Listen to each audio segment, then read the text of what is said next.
I truly believe that we should spend more time studying tactics than openings in chess. And that is mainly because no matter how well you play an opening, what's going to define whether you win or lose a game most of the times is if you see a tactic or if you miss it. And a lot of people share the same opinion as me. For example, Grandmaster Ben Feingold says that we should study tactics until we are like 2300. And I'm not 2300 yet, so I should keep studying tactics. And that's what we're going to do today. We're going to see the most common patterns, tactical patterns that we have to study in chess. And if you are not yet subscribed to the channel, please click the button down below and subscribe for more. This is What the Fork Chess, and I'm Victor. And if you like chess tips for improvement, this is the channel for you. And the first tactical pattern we're going to take a look at is the back rank checkmate. This is the most basic one. When you have your king behind the pawns and it's stuck here on the first rank or maybe the 8th rank if you're playing black. So what happens is that this king is stuck behind the pawns. So if you put like a rook or a queen over here, you can actually checkmate your opponent fairly easily. Just like in this case, you're not checkmating in this case because white has this resource yet, but you can still win a lot of material, right? So this is something that might happen a lot. Especially amongst beginners, they start to get paranoid about having this back rank issue, so they start pushing pawns to create what they call a luft. So we have like an escape square for the king in case we have a rook that is, pointing and threatening to checkmate here on the back rank. But sometimes the bishop is going to be covering that square, that escape square. So white thinks that they have the escape square, but they actually doesn't. They don't have the escape square because your bishop is blocking that square and it's controlling it. So you can still do that, right? You can still check your opponent. If they try to defend, you just win a lot of material. Most of the times they can only block. In this case right here, they can only block, but you're still winning a lot of material, right? And the second chess tactical pattern that we're going to take a look at is the fork. And the fork happens when you attack two pieces at the same time and your opponent cannot save both of them. They have to give up one of them.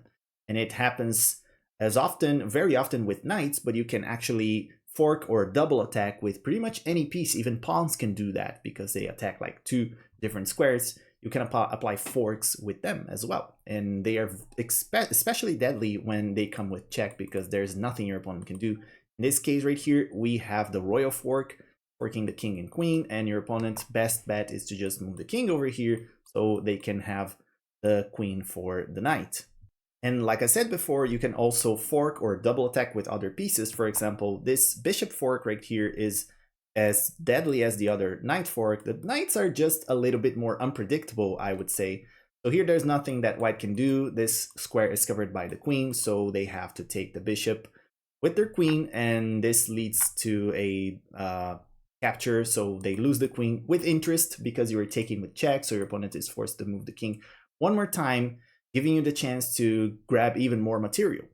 And when the piece that is applying the double attack or the fork is a long range piece, just like bishops and queens, it's even more difficult to spot those things. In this case right here, we have this check that is very deadly. White has only one legal move to move the king away from the check, and then you actually capture that rook on the other side of the chessboard. It's very hard to spot that these pieces are on forkable squares. And the next tactical pattern that we're going to talk about is deflecting or removing the defender. When we have a piece that is being defended by just one other piece, especially if it's the king, which is an awful defender, you can attack that piece that is defending it, forcing it to move away, and then you can actually take it, right? So in this case right here, we can play this move, bishop to g3 with check, forcing the king to move away from the defense of this queen that is now just up for grabbings. And over here we have another example of the exact same trick. You play rook to g1 check, forcing the king to move, and as they take the rook, which is the best bet, right, taking the rook for the queen, you take the queen with interest. And this is the challenge of the video. You can try to pause the video and try to solve this. It's white to play. You can calculate like 3 moves deep because we're going to have a more difficult puzzle here. And the idea is that we have to remove the defender of this bishop, right? So it's only defended by the king right now. So what we can do here is that we can check our opponent's king, forcing them to block. And as we take that rook, we're already winning material. They have to recapture with the king. removing the defender of this bishop. We are deflecting the king so we can take it. And here we are up a lot of material. And the next tactical pattern we're going to talk about is the discovered attack, sometimes discovered check, right?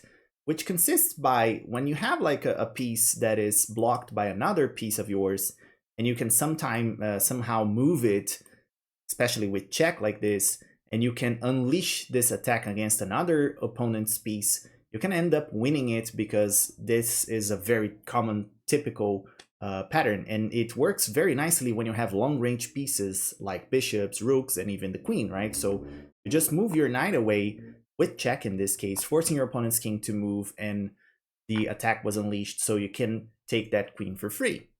All right, and here comes another challenge. This is black to play and win. You're gonna win the queen in this case. You can pause the video, try to solve it, but calculate deep enough so you don't lose the game here. So be careful, okay? So the solution here is a discovered check, right? You move your bishop away, unleashing this rook, long-ranged pieces, see?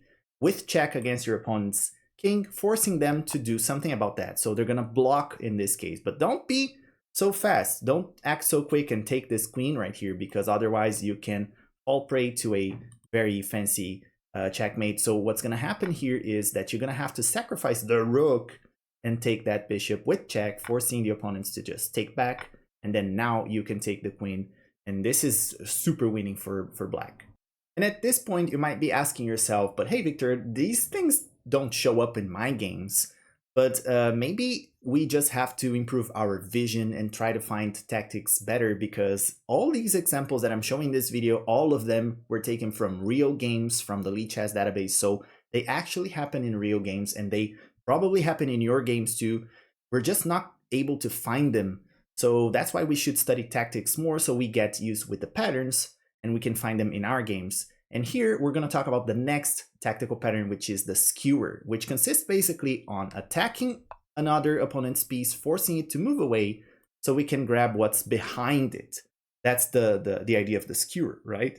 So here we attack the king, and as it moves away, we can grab that rook that was behind it.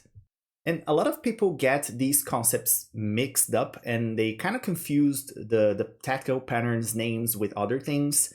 And they confused skewers with discovered attacks or pins and all that. What we have in this situation here, it's a pin, right? So it's not a skewer. We are actually pinning this pawn, so it cannot move to the side, right? And take on the diagonals, because otherwise that would be check. So we're actually threatening a lot of things here. This rook is covering checkmate here that is being threatened, but what happens is that we can combine the tactical patterns as well. In this case, we can have a fork. Otherwise, if that wasn't for the pin right here, this wouldn't be a fork, because the pawn could just take the knight here, but this pawn cannot take because it's pinned. So we're kind of combining two tactical patterns here, a pin and a fork. Your opponent will have to move the king away, and then you can just take that queen for free, right?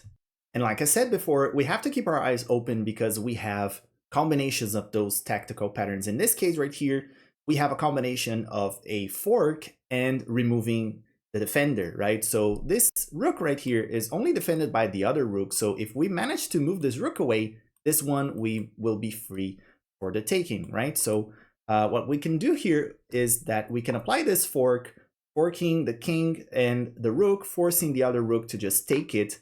And as they do that, they remove the defender of the other rook, so we can go ahead and take it with interest, forcing our opponents to react to another check. And guys, if you liked this video and you want to see more like this one, please remember to leave a like and a comment down below. And as always, I see you guys in the next video.